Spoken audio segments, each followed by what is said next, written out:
everybody, and welcome to another non-spoiler review here of the Batman from the Geek Buddies. I didn't know we were doing this. Damn it! Where are the drugs? Where's the bathroom? I gotta get to the bathroom. The movie was so long. Oh, cut it out. I had a lot to say. Into this review here of the Batman, the new movie that is out in theaters this weekend. We are dropping this review on a Friday night because we know a lot of you are going to go and see it this weekend and want the content right afterwards to hear our thoughts on it. I've seen it twice, these two gentlemen. We saw it last night, the three of us together with a group of friends of ours.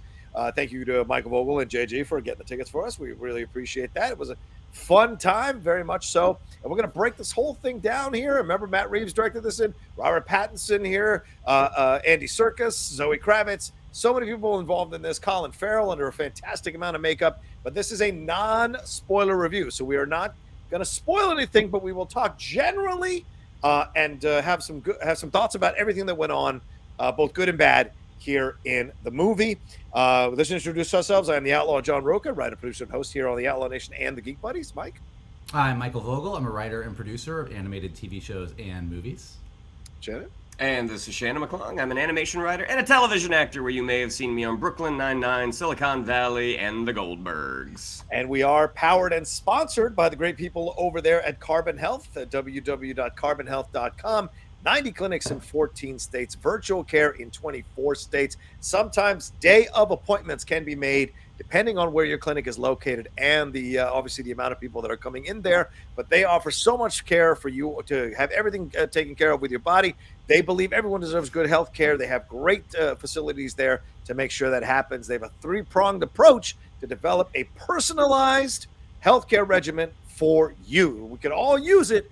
Certainly, anybody living in Gotham in this movie certainly could use some Carbon Health, for the love of God, just to be able to see through all the darkness. Like everybody in Gotham needs Carbon Health. Yeah. Like it doesn't matter if you're a criminal and you got beat up. Like walking down the street in Gotham, you probably need to just go to Carbon Health afterwards. Yeah, just to be sure, for sure. So go and visit them, carbonhealth.com, and see if they've got a facility or virtual care near you. All right, gentlemen, this film was much delayed, COVID, all kinds of stuff. We had all kinds of leaks drop, who was doing what. If we go all the way back, Ben Affleck was working on his film. He said he'd be a gorilla in Matt Reeves' version of the Batman, and they ended up going with this approach here with Robert Pattinson, Matt Reeves writing this thing. A lot of rumors it's going to be a trilogy, and certainly some things are teased. We're not going to get into them. Some things are teased, but certainly here in this movie, this is Matt Reeves' full vision, it seems like, for the Batman. 2 hours and 55 minutes of a movie. Michael, I go to you first here. General overall thoughts about the movie. General overall thoughts is it's a tough answer. I'm gonna I love this. I'm excited about this non-spoiler review. I'm excited about us doing a spoiler review because this is actually my favorite kind of movie to discuss because I love so much of this movie. And I also don't love a lot of parts of this movie. It's I think expectations were so high, and I will say, I think Matt Reeves delivers a very singular vision. Yes. It is gorgeous. It is cinematic. It is, in a lot of ways, the fully realized version of Batman from the comic book page on the big screen in a way that we've never really seen before. So there is a lot to be said for this movie. And then at that 2 hours and 55 minutes, I think maybe Matt Reeves had so many ideas and so many things he wanted to set up for this potential trilogy that I think it does get a little bogged down. And I think that there are some things that make this movie a little bit inaccessible to the casual viewer. I think if you are a hardcore Batman person, you are going to be in Nirvana for 3 hours. I think that if you are someone who casually likes Batman or just enjoys comic book movies, you might be a little put off because it's a lot. So I'm still working out my feelings about it, but it really does fall into the category, as I've been thinking about it all day after seeing it last night, that there's some things that are absolutely spectacular about this movie and some things that I felt were a little bit wanting, which we'll dive into more in a little bit. Absolutely. And Shannon McClung, I mean, this is year 2 in the Batman experiment as we set things up in the film here, and that was also released, so no spoiler there. He is figuring things out, figuring out where he belongs. He does the narration in the film at certain times. We're introduced to the Penguin. We're introduced to Carmine Falcone. We have the Catwoman. We have some political machinations going on here with Jim Gordon. This is before he is commissioner, so there's still some issues within the police. So a lot of things happening here. What did you think overall about the film and about Matt Reeves, as Michael said, Matt Reeves' singular vision being seen here throughout the 2 hour and 55-minute movie? So I actually went and saw it again this afternoon. Wow. I went and saw an IMAX screening. Did you tell your wife you were going to see this or no? Yes, I did. Yes, I did. All right, let's go. Yes, I did tell her. Thanks for bringing that up. Yeah, to echo Vogel's sentiment, yeah, I mean, visually it is absolutely stunning. I mean, they really delivered in terms of what was on the screen. Especially watching it this second time, I'm like, yeah, this is a Batman graphic novel come to life. I mean, this is like a very realistic version of the Arkham games. I mean, this is so real world. I mean, I think whenever you get into the topic of what makes a superhero movie, I mean, this is the most realistic Batman movie that could have been delivered. Yeah. I think what we saw on screen is exactly what Matt Reeves wanted us to see. I think from beginning to end, this was his vision. I do agree that it starts off incredible. Like, you are so ensconced in this world. But as the movie goes on, especially in the second act, it does start to get a little long. And when I was watching it again today, I mean, there was definitely a point that I got mighty comfy in my seat and may have dozed off for a second or two. I'm really curious to see what the response is by the casual Batman fan, by the casual superhero fan. My theater, I mean, there's not a ton of laughs in it, but there are some lighter. A couple of lighter moments. The crowd that I was with this afternoon, lot of dudes taking the day off. But a rainy Friday, of course. There you go. For the most part, everybody really seemed to be into it.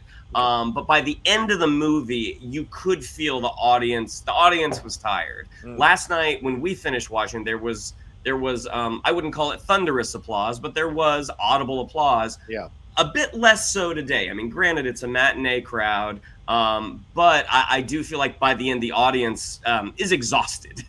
And I'm not, that's no reflection on the quality of the movie. It's just that it's long. Like, it is a very, very long movie. But looking at it, it's kind of like, I don't know what you lose here to make this movie shorter. Yeah. Yeah. And I think that's, see, and I kind of differ than both of you. I think it's a masterpiece. I think it's one of the greatest films I've ever seen, one of the greatest comic book films I've ever seen. I said it on my own non-spoiler review that I think it rivals Dark Knight. I think it surpasses Dark Knight in a lot of ways.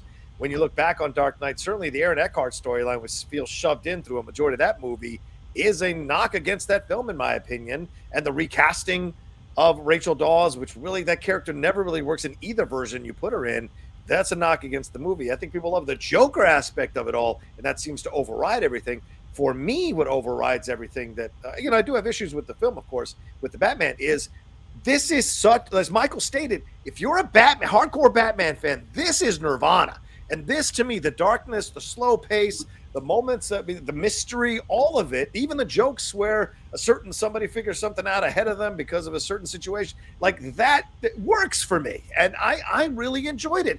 And yes, does it fray at the edges near the end? Does it feel like, okay, let's get to what we got to get to here? Yes, but he's earned my letting him have those 10, 15 minutes of my time to have him finish his vision. And I really enjoyed it. Even watching it a second time, at no point was I tired, was I falling asleep, was I bored? I was even more engrossed in what they had created and the world that Matt Reeves and the cinematographer, Greg Fraser, had created. I mean, Greg has done Dune and this movie back to back. That's an incredible calling card. I mean, if you do no other movies, these two movies are masterpieces in cinematography. And so to me, I think that's what that really carried the day for me. I liked the story, really enjoyed Robert Pattinson's Batman. I liked the new take on Catwoman from Zoe Kravitz. My issues with Alfred, a little sidelined. There's some problems I had there. But Colin Farrell, to me, steals every scene he's in as the Penguin. John Turturro bringing that New York authenticity to Carmine Falcone that works really well. And then in the end, this whole mystery, as it's being unraveled in Paul Dano's incredible Riddler, it just all really worked for me. And maybe it's because I'm a huge fan of Seven, and this was like another version in a superhero world of Seven, and it just 100% worked for me. But let's go specifics here. Mike will have a chance, of course, obviously, and let's go back to you to chime in. Robert Pattinson is Batman. Let's have the conversation. How do you feel about his performance? Did you like him in the film? Some of our friends last night said I didn't feel an emotional connection to him. I did. So what is your feelings overall on Robert Pattinson and what he did with the Batman? So I really like Robert Pattinson as the Batman. Okay. I think I have maybe a couple quibbles with Matt Reeves' opinion of how to portray the Batman, but I'm talking tiny quibbles, and we can talk about that more in the spoiler review.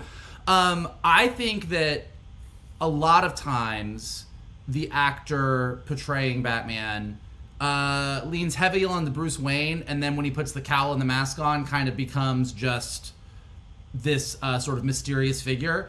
And I don't know if it's just Robert Pattinson. I don't know if it's the fact that the way the mask is designed, you get a lot more expression in the eyes, which you can tell from the trailer and all the photos. But his Batman, I really do think that this Batman feels the most like the Batman that I read in the comics. There was something about just his just stare, the way he would just stare at people. Yeah. I was one of the people that was talking about emotional connection, and it's not that I didn't have an emotional connection to Robert Pattinson as Batman. I think in general this movie suffers a little bit from a lack of emotional connection, with one notable exception with a lot of the characters. Like, you see these people and you get that this character is supposed to feel a certain way about this character because that's the way they feel about it in the comics. I didn't necessarily feel that fully in the movie. But I think part of the reason that is because this is a Batman who's not really connecting with anybody. This is a Batman who's very singularly focused, and I think Robert Pattinson plays that really well. So I think there's a trade-off to that maybe makes that 3 hours feel like a very long 3 hours. But I think that what Robert Pattinson doing is absolutely fantastic. Circle back on you. What about his Bruce Wayne? Some people were complaining online that this is not the billionaire playboy Bruce Wayne. This is a different Bruce Wayne, and some people push back, going, yeah, because he's not the billionaire playboy in real life. He's a guy who's broken, who's angst-ridden, who's still suffering the loss of his parents. So did you like his version of Bruce Wayne as well? Well, I think that the portrayal, I'm trying to this is a non-spoiler review, so I'm gonna, I guess, do you not have to separate the two? Okay. Here's the thing, is what Robert Pattinson is doing in this movie is exactly what Matt Reeves is asking him to do. Yeah. Matt Reeves has a different take on Bruce Wayne versus Batman, and that take is not very reliant on the Bruce Wayne part. This movie is way more about the Batman than it is about Bruce Wayne. Now, we know that this is supposedly a trilogy. We know this is year 2 of his life. He's very, very singularly focused, like I said. I think we might see more of the Bruce Wayne that people are used to coming down the road. But this movie does not deal with that. This is not a guy who has figured out that dual identity yet at all. And I think that's okay. I think that's good. So I don't think that Robert Pattinson's portrayal of Bruce Wayne is bad. I think he's doing exactly what he was supposed to do. If you have an issue with it, then I think you more have an issue with what Matt Reeves is doing. Interesting. All right, Shannon, what do you feel? Do you like what Robert Pattinson did? Do you agree with Michael that Matt Reeves maybe has a different version of the Batman that you wanted to maybe see, and Pattinson is just in service of that vision, or do you think he's created a singularly new and interesting Batman with the cooperation of Matt Reeves? Well, I mean, he's definitely in service of Matt Reeves' vision. I mean, most actors in any film like that is their job, is to be in support of the director's vision. When he is Batman, which we get a lot of, there are moments where, especially when we're focusing on more of the detective work, that the design of that I don't know if it's the design of the mask or if it's Robert Pattinson, but you see the wheels turning. Yeah. And with just the eyes, yeah, and that's a really interesting thing to see, and that's something we really haven't seen in live action. Like, you can argue that Christian Bale had a couple of those moments, but for the most part, it was when he was Bruce Wayne. It was when he was like, again, thinking about the Dark Knight, thinking about the shattered bullet, like seeing these moments where he's kind of figuring everything out, and that's what you get with Pattinson in the suit, which was a really, really cool thing to see. It really reminded me of the Batman the Animated Series, like a really interesting mirror there. And as for the Bruce Wayne of it, and we've said this many times, so I don't think this is a spoiler, but this is a guy who hasn't figured out how to navigate that. Right. That, like, right now, like, he, you see how pale he is because he's out all night, tracking down and beating the shit out of criminals. So this is a guy who doesn't know how to do both yet. So his Bruce Wayne, there is an emotional distance there, but again, it has nothing to do with his performance. I mean, Robert Pattinson did a fantastic job. I mean, across the board, the cast did a fantastic job. Yeah, I mean, and let's and I loved, just to give my 2 cents real quick, I loved Robert Pattinson as Batman. I think Shannon bring up an excellent point. Even more so watching it the second time, the looks he's giving, the long stares, you can tell the wheels are turning. You can tell he's putting things together. And even when he is a step behind trying to figure something out, you can sense that as well. And you can sense the desperation to figure out, and the determination, I think, is a better term, not desperation, determination to figure it out, to get it right, to put it together. And there are the slow, creepy moments when we're finding those cards to the Batman and how he opens them and how he processes them. It's all there to be seen in his performance and his connection with Zoe Kravitz. I think there's some fantastic chemistry between him and Zoe Kravitz. I think there is genuine care for Alfred, even though he's at that kind of angsty stage of dealing with the loss of his parents as he's coming into his own as a young man. And then the back and forths with the Penguin, which I think are funny. And then eventually the back and forths that we have later on in the film with him and Carmine Falcone, not giving anything away, but the back and forths that they have. I like what Robert Pattinson does here with Bruce Wayne and Batman, because essentially there isn't a difference. Bruce Wayne is the Batman, as Batman is Bruce Wayne in every second that they exist on the screen. There is no delineation. And I kind of like that as a new approach to the Batman. So for me, but let's circle back to you, Shannon. The cat, you mentioned the rest of the cast. Zoe Kravitz is Catwoman, Colin Farrell is Penguin, Jim Gordon there, played by Jeffrey Wright, Carmine Falcone, John Turturro, and I think and Peter Sarsgaard as Coulson. Talk to me about the entire game. Who stood out to you? Did you like it? And who didn't stand out to you?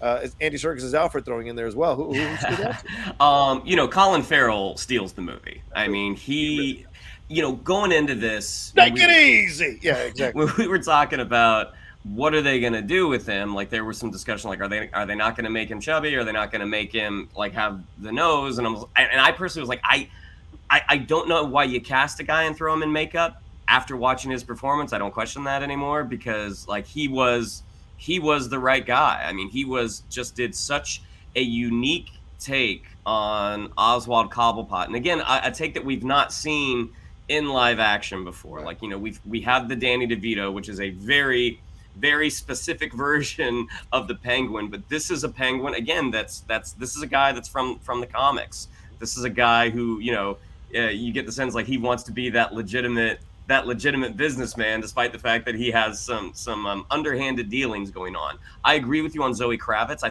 thought she did a really great job, and this is we're picking up with Selena Kyle at a particular place in her life.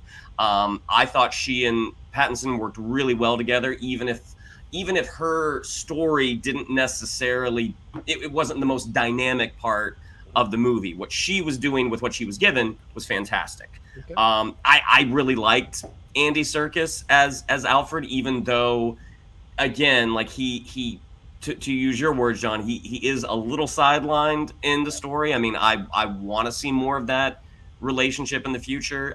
Jeffrey Wright, fantastic. Right. I had read a review going into this, like a non-spoiler review, and they were talking about like what a waste. It's just an expository role, and I'm like, okay, this is someone who clearly doesn't have a history with these characters, because this is like we got shades of this with the Nolan trilogy with Gary Oldman and Christian Bale, but you really get to see how Batman and Jim Gordon work together, and it's really, to me, it's done really, really well. The only one, and this is no reflection on the actor's talent or performance, the only one that I'm a little confused by is Peter Sarsgaard. Yeah, is like looking at that role, it's like why him? Like you. Peter Sarsgaard is an actor of exceptional note. Yeah. Why they chose him for this role is a little puzzling to me. Okay, fair enough. Mike, thoughts on the entire cast or the cast that stands out to you, and were there any performances that maybe didn't quite come up to snuff for you? No, I mean, honestly, like, I will say everybody in this movie was acting exceptionally. Like they're like, I will say it, like, I have my issues with the movie that are more spoiler issues, so we'll talk about them when we do the spoiler review, but I cannot fault this movie on quality.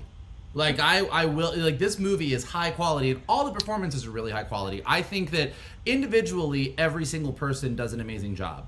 I think that, as we already said, Robert Pattinson, I think is, as I've been sitting with it for the past day and thinking about the performance and thinking about like what I liked about it, I keep liking him more and more and more as Batman.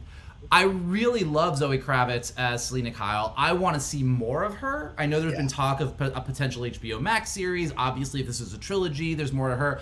I do feel that, and this is, again, maybe is more of the writing or the execution, I don't feel that I totally bought all the chemistry between them. I think both Robert Pattinson and Zoe Kravitz did amazing. I didn't 1,000% buy the chemistry there. The chemistry I bought the most, funny that Shannon brought up that article, I think Jeffrey Wright and Robert Pattinson fucking had all the chemistry in the world in this. Anytime that those two were together in this movie, that screen was electric. Those two just had a thing in a way that we've never seen, kind of to Shannon's point, we've never seen a Batman and a Jim Gordon quite like this, and I was super here for it. Like, I was very, very into it. Andy Serkis as Alfred, I didn't love, but I don't fault Andy Serkis for that. I think, to Johnny's point, it's a little bit more the way it was executed. Colin Farrell steals the movie. I think we're all in agreement. I would watch him be Penguin all day. I never thought we'd quite get this Penguin.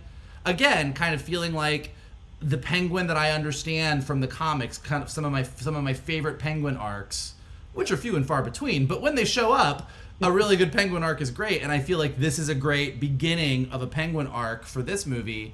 The one person, and I don't know, the Riddler for me was Let's talk about it. Please chime in on this after Michael does. Was the law of diminishing returns for me in this movie a little bit. I loved the Riddler for the first half of this movie. Yeah. And then as we kind of keep going, I feel like less of Riddler was more. He was really creepy when there was a little of him, and the more we got of the Riddler, and I don't know if maybe this was just me running out of steam, or maybe this was something the more that we got of the Riddler, the less interesting I found him. Yeah. And again, I don't know this one, I'm not really sure if this is a Matt Reeves thing, if it's a script thing, if it's a Paul Dano thing. I'm not really sure, but in general, by the end of it, I was a little less enthralled by the Riddler than I was at the beginning. Yeah, Shannon?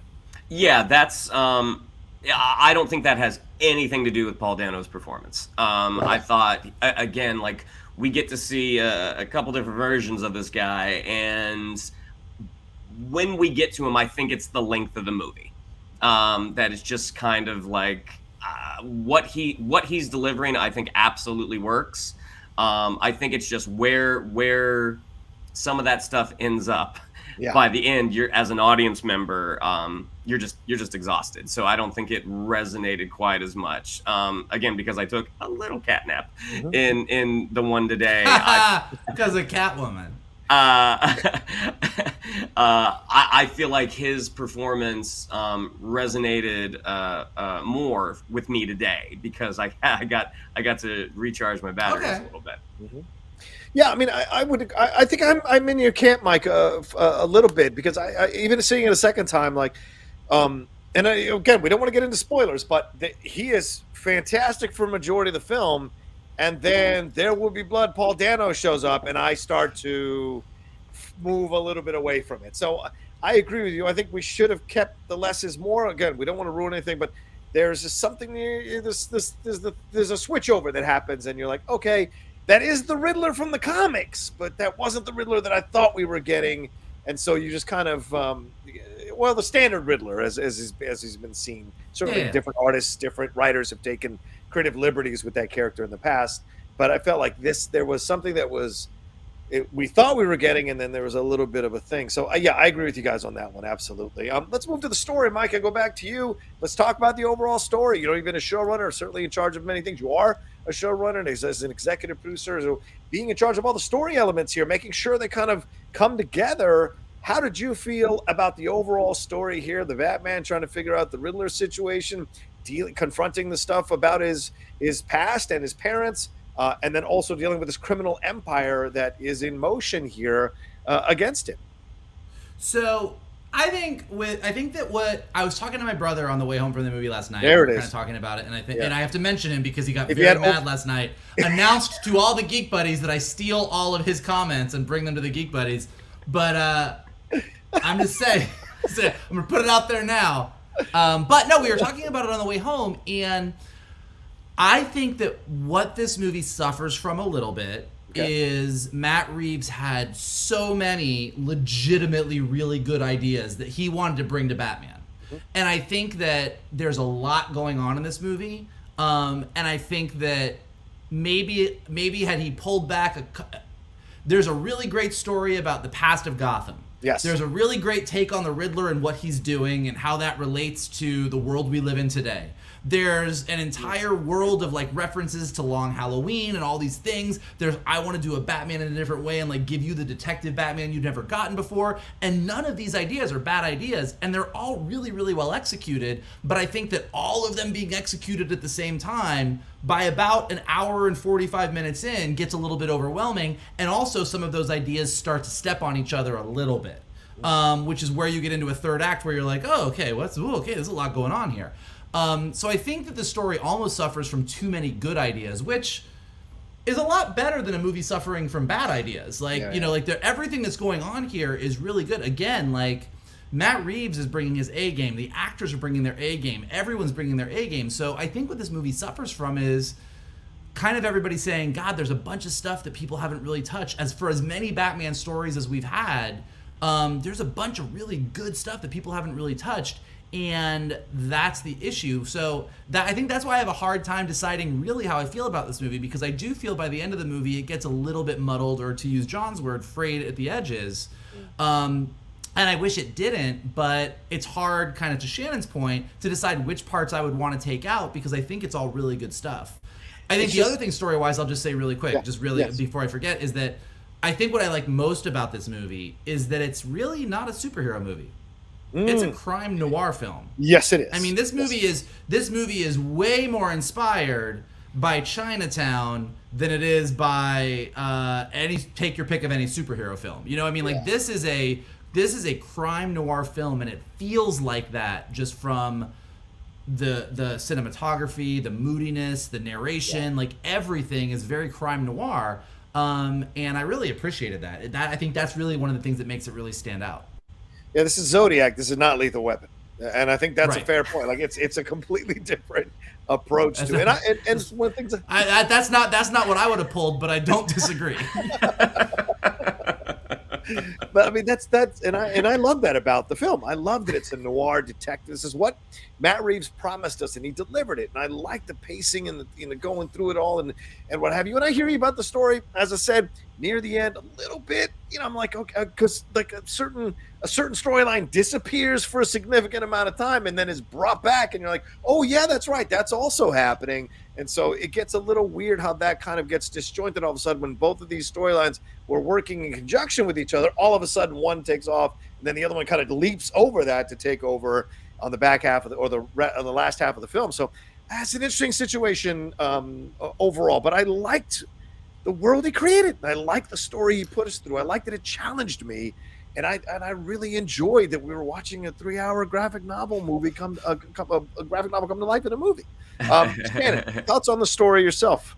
I mean, I feel like everything, for the most part, everything really did track. Yeah. I would kind of compare it to Eternals in that it's a lot of movie. Now, I'm not comparing quality. I'm saying that it's a lot of movie, and there are aspects of the story that are, I won't say enjoyable, but are just way more dynamic than other aspects. Like there are certain pairings that when this pairing shows up, I'm like, I kind of lean back, whereas another pairing shows up and I might lean forward because I'm super interested. I'm surprised that this hasn't been brought up yet, but like the idea, if you were going to have the Batman streaming series, like you could have taken the template of this and let some of those less dynamic areas blown out a little bit more and let those aspects breathe. Now, I don't necessarily want a Batman streaming series. I like going to see Batman on the big screen, but with the amount of story, with the amount of everything that's there, I don't necessarily want the movie to be longer, but it's like, oh, maybe we should have broken this up. Yeah. Maybe that's the way to service this story effectively. All right, let's swing back to you, Shannon, again, and let's jump on the score. Michael Giacchino's score here.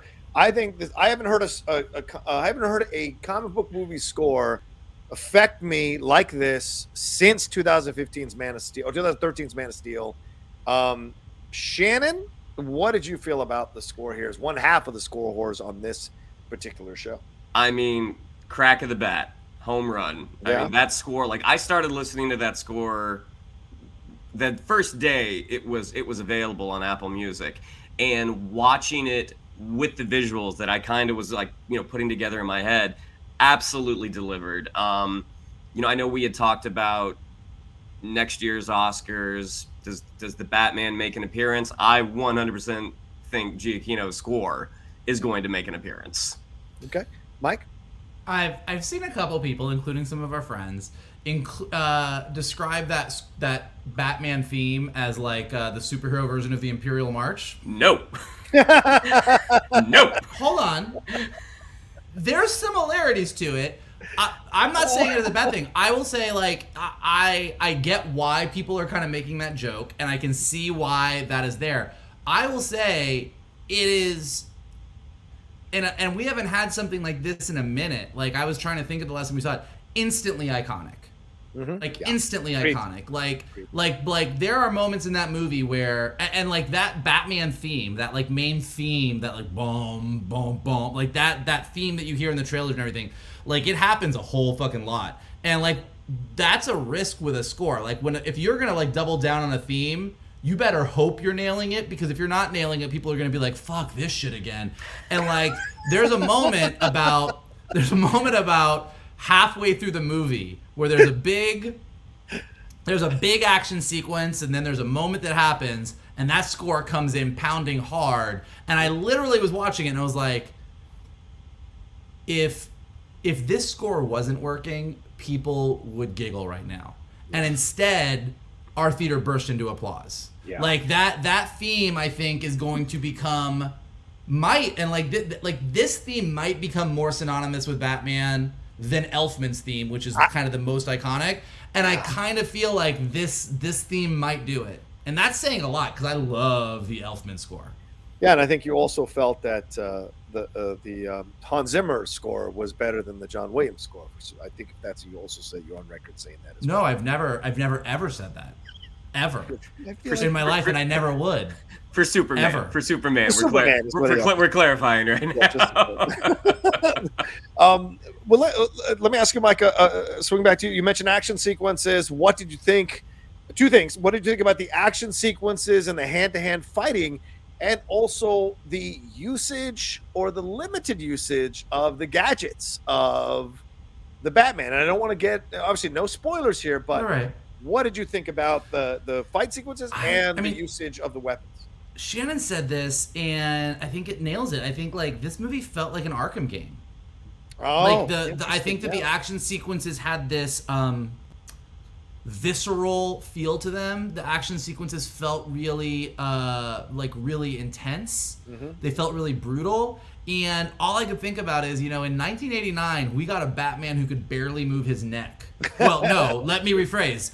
In 1989, we got a Batman who could not move his neck. Like that suit barely moved, and it's always been a thing of them, sort of updating the costume to get it to move a little bit better. And even Bale, who had sort of the best of the costumes, like, compared to what Pattinson's able to do in the way that they've designed this costume, like, Pattinson has a full range of motion. Yeah. And it really allows these scenes to be super, super dynamic. Like, I mean, you feel that action. Johnny, I teased you about this when everybody was complaining about, oh, it's PG-13, why can't we get an R-rated Batman movie? And although we don't get an R-rated Batman movie, we get a Batman movie where, like, you feel all those punches. This is like almost PG-14. It is so it's so close to crossing the line. It's as close to the line as you can get before sliding into that R territory. My God, I was so surprised at the amount. I was afraid they were going to what do you call it? Shirk their responsibilities in delivering a pretty dark film, and they came so close to almost getting that R rating. So, Shannon, what did you think about the use? What did you think about the and the Batmobile, all this? What did you think about that and the fight sequences? This is the most low-tech, high-tech Batman we've seen. And I think for the most part, it works really, really well. I think, generally when you go see a big superhero movie, you want something grand. You want the spectacular. Because this is so realistic, you don't get you're not going to get those big moments that one would normally associate with a superhero movie. But what you're getting instead is as realistic a portrayal as you can of one guy taking on 8 guys and winning. The Batmobile, again, I just wanted to see more of it. Like, it's a very dark movie in terms of lighting. I just wanted to see more of it. But watching the way that, again, you look at the way that this guy with the help of his butler is putting together this crime-fighting mechanism, it's so different. Again, it's so different from Nolan, because this isn't the guy with the applied sciences division. I mean, this is a guy building it from the ground up. And agreed, those fight scenes, normally you get so jazzed to be like, Thor's throwing Mjolnir, here we go. Where this is just a dude pummeling other dudes. And for the most part, it is just incredibly satisfying. It is incredibly satisfying. I mean, for me, who enjoys vengeance movies, enjoys seeing people who do terrible things. Not just vengeance movies, vengeance in general. Vengeance in general, yes. Vengeance. I love to see punishment being meted out to the people that deserve to get, and maybe you go a little bit over the line, but that's okay because they deserved it. So it satisfied me. It satiated me, my hunger for it. And there are some, it's just so good. It's so good. And red meat for John. Basically, it doesn't stand out like, let's say, Batman Begins does, because remember after that movie, everyone's like, what was that fighting style? It's not that. And I think Michael speaks to it really well. It's the range of motion that Pattinson is able to have that really helps to enjoy or to appreciate the hand-to-hand fight sequences when they happen, because those are the kinds of movements we haven't seen from a Batman live action ever. Yeah. And only really seen in the comic books. So nice to see it come to life. And I love the way he comes out of the darkness. Just the sound of those boots on the wet pavement is a great way to introduce him. Which, minor spoiler. Yeah. The pavement in Gotham is always wet. Well, I think you can tell that from the trailer. The pavement in Gotham does not ever have a chance to dry off. It is always wet. All right, so we've got to wrap up here because we don't want to go too long, because we want to save time to do our spoiler, which we will announce at the end here. But so I swing back to you, Michael. Okay, so what are can you tell us what you didn't like about the movie without spoiling anything? But what are the things that you didn't like about the movie? Can you lay that out for us? Yeah, look, I feel like this is gonna sound as much as everyone's comparing this to Dark Knight, I feel like this movie has a little bit of a Dark Knight Rises problem. I think that when you get to the third act of this movie, it sort of loses a lot of the really unique and interesting steam that it created, because it feels like it needs to have this giant, huge thing happen and all this stuff. And so very similar to Dark Knight Rises kind of devolving to this like, okay, wait, what was the plan here? And what was the plot? And what are we doing? I kind of feel like it kind of gets into that territory. And I think that It was the stock market. The stock market. for the people.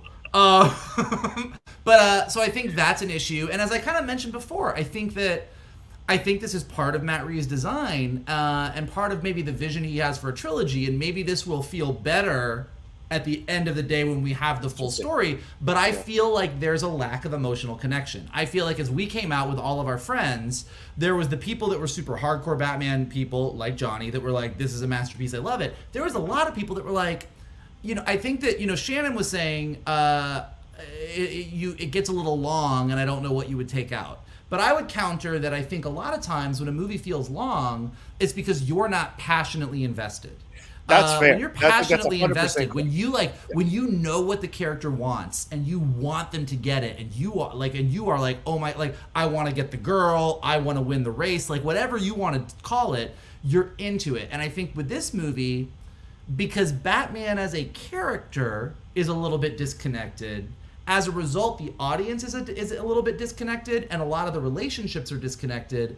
And as a result, you feel every minute of that 3 hours, because you're not necessarily as much as you are enjoying everything, as much as you are like seeing the comic book Batman come to life, you're not necessarily enjoying or rooting for anything particularly. You're just like taking in this singular vision, which is a amazing singular vision. But I think that sort of the story devolving a little bit in the third act and the lack of emotional connection are my big issues, which compared to everything we've been talking about that I love sound like just two things, but they're two pretty significant things. Yeah, agreed.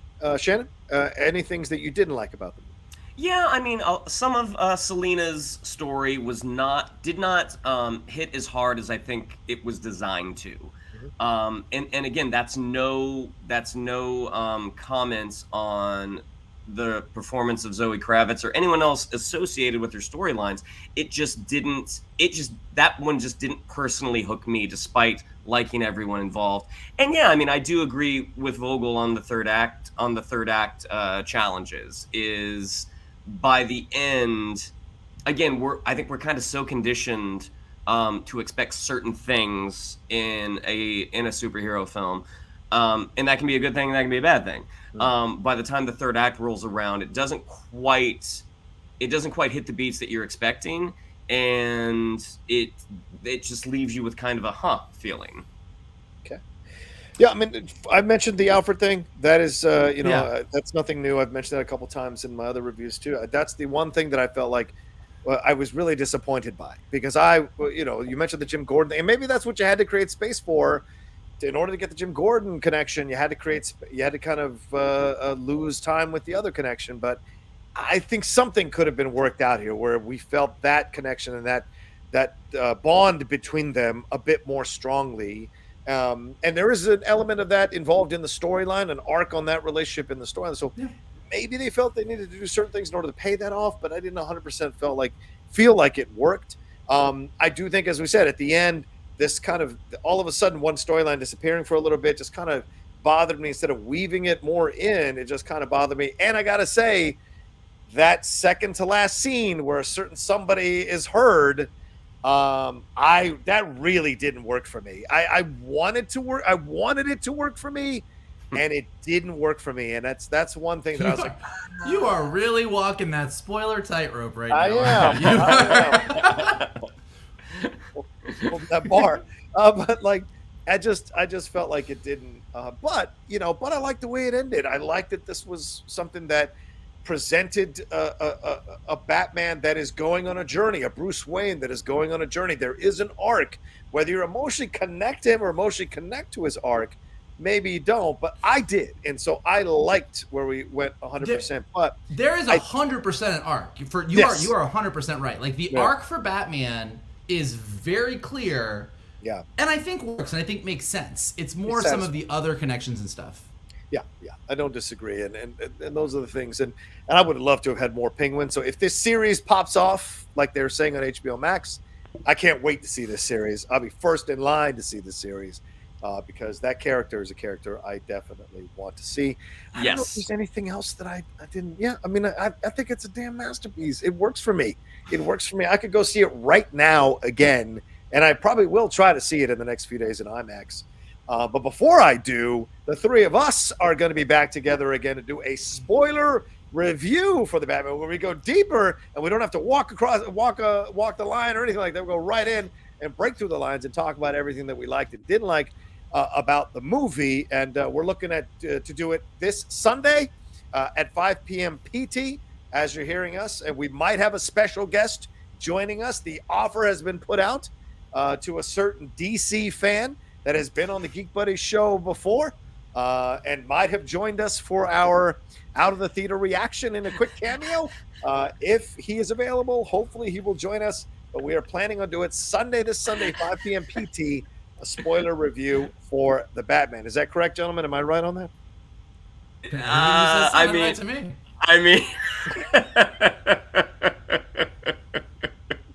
Spoilers be damned at this point, right?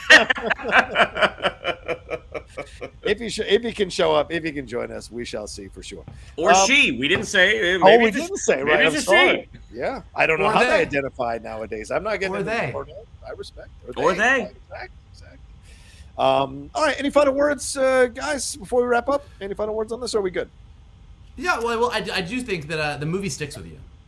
I will say that, you know what I mean? And that's a good sign. Like, I think that like, as opposed, you know, like, everybody makes fun of me for my DC opinions on movies, and like, this is definitely not DC really whiffed it. Like, this is a vision, and I also think that, like, this movie is gonna get better if this is a trilogy. I think that, like, where Matt Reeves, I'm excited and interested to see where Matt Reeves is gonna go with this, and I think that given the bigger arc of these potentially 3 movies, this movie will... Some of the things that maybe don't work great about this movie could potentially be not as egregious when you see where they go, as what I'm thinking. Okay. Shannon, any final words? Yeah, I would say see this movie on the biggest screen you can with the best sound, because along with the score, like along with seeing those punches get landed, like with a good sound system, you feel them, you feel the rumble of the Batmobile. See this on the biggest screen that you can. Yeah, and to echo what Michael said, you know, if this ends up becoming a trilogy, we might look back at this film, and anybody who might have an issue with this film, maybe you'll see it in a different light. But I will say this: we're already starting at a better level to start this trilogy than Batman Begins, and so for me personally, I feel like we're starting at already a better level. So I'm even more excited to see what the next 2 films might be if this is a trilogy. Again, for me. I'm speaking just for me. All right, well, there we go. That's our spoiler review here of The Batman. Thank you all so much for joining us. Shannon, what do we have to tell them? Yeah, if you'd like to follow us on social media, on Twitter, it's @geek_buddies, on Instagram at @the_geek_buddies. If you'd like to follow me on social media, on Twitter, it's @Shannon_McClung, on Instagram, it's Shannon the Geek Buddy. If you would like to follow Mr. Vogel, it is @NKToon. If you would like to follow Mr. Rocha for all those non-spoiler thoughts, it's @The Rocha Says. Mikey? Yeah, if you want to watch Rocha walk that spoiler tightrope some more, here's some things you can do to help us out. Definitely click that like button below, subscribe to Johnny's Outlaw Nation page, leave some comments. Tell us what you thought about the Batman in a very non-spoiler way in these comments, and save those spoiler comments for our spoiler review. If you're listening to us on Spotify or Apple Podcasts or anywhere that podcasts are available, leave us some stars, leave us some comments, helps us go up in the rankings so more people can find us. And as always, the best thing that you guys can do is retweet this video, post it on your socials, and tell all your friends that they should hang out with your buddies, the Geek Buddies. Tell me, you guys think you would take Ra's al Ghul over the... Okay. All right, anyway. All right, well, you guys Don't forget, we are doing a spoiler review again Sunday, 5 p.m. PT. We will be doing it there to break it all down here on the Outlaw Nation channel. And I want to thank big thanks again to Carbon Health for powering and sponsoring everything we do here on the Outlaw Nation and the Geek Buddies. Very kind of them to do so. If you want to get checked out, you need to get a little service done, head on over to carbonhealth.com, www.carbonhealth.com. They've got 90 clinics in 14 states. 24 states have virtual care, and they are handling all your healthcare needs, mental health, physical health. They handle it all. So definitely go and check them out and see if they've got a place near you. And sometimes you have day of appointments, which is pretty convenient for people who want to get seen as quickly as possible. Certainly a number of people in Gotham could have used it after this movie. All right. Thank you all so much. We love you madly, and we'll talk to you next time with another brand new review or episode here from the Geek Buddies!